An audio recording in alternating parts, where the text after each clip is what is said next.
Here are 4 things not to keep private. Number 1, abuse in the family or relationships. It's common to have disagreements with your partner, friends, and family. Maybe you're annoyed that they don't help around the house enough. But sometimes when your relationship problems go far beyond chores and minor disputes, it's important to tell someone. As mentioned by Shagun Marya, an Australian psychotherapist, abuse can be a taboo subject, making it very difficult to openly discuss it.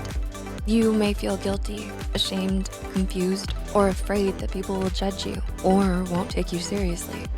For these reasons, you may feel like you just can't open up, and then you suffer in silence. But by keeping silent, you may be giving your abuser even more power over you. When you talk about it, you shift that power back to you, and you allow others to help you with your struggle. Sybil Kuhlman, a licensed professional counselor in Colorado, suggests that you find someone who you feel is trustworthy enough for you to share your story with. And if you don't feel like people in your life could help you with your situation, you should definitely seek help from professionals whose job it is to help victims of abuse stand back on their feet. Number 2, depression or other mental health problems. Even though psychology and mental health is now more accessible than ever before, it's still underestimated, not understood, and stigmatized. For these reasons, when you're feeling down, you may just put on a happy mask and pretend you're okay. This is commonly called bottling up your emotions, and it can be extremely damaging for your mental and physical health. According to clinical psychologist Victoria Tarrant, suppressing your emotions, whether it's anger, sadness, grief, or frustration, can lead to physical stress on your body. It can affect blood pressure, memory, and self-esteem. So talking about your problems with someone you trust not only helps you get all those negative emotions out of your system, but it can also help fight the stigma that surrounds the topic of mental health. By sharing your experiences, you can show others that they're not alone. This was confirmed by a new study published in the Community Mental Health Journal, which found that young adults who shared their stories about living with mental illness increased their well-being and felt less stigmatized. Don't suffer alone. There will always be someone willing to help. Number 3, unequal pay or difficult financial situation. Sometimes people are just nosy, especially those you don't know well.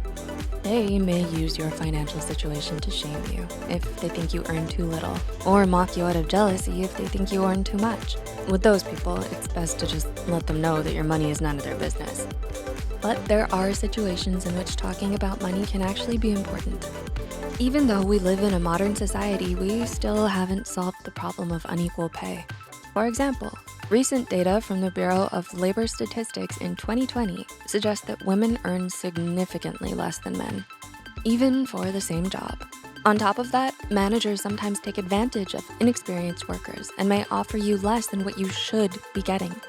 If you suspect you're earning less than you should, talking about money with your coworkers could help you figure out what you should be paid and allow you to stand up for your rights. Just make sure you trust them enough so they don't badmouth you in front of your boss. Similarly, if you're struggling financially, it may be good to share your struggles with someone you're close with. It may be embarrassing and difficult to talk about, but if you're struggling so much that you can barely afford food or basic hygiene, your friends would surely be happy to help you out. They may even be able to lend you a few bucks for necessities or help pay for your grocery trip, or maybe even introduce you to job opportunities. And number 4, your goals and future plans. Some studies suggest that if you share your goals and dreams with others, you might be less likely to chase them.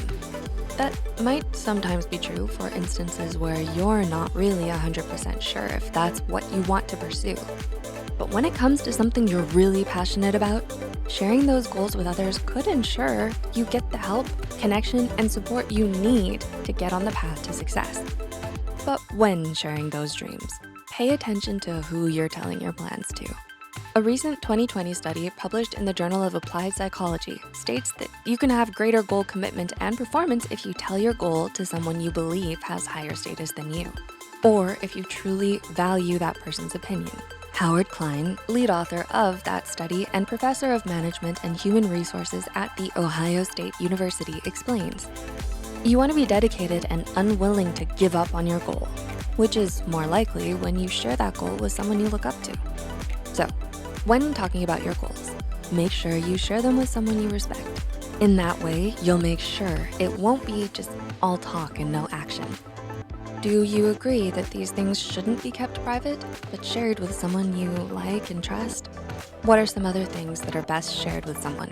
Remember to like, subscribe, and share this video with those who might benefit from it. And don't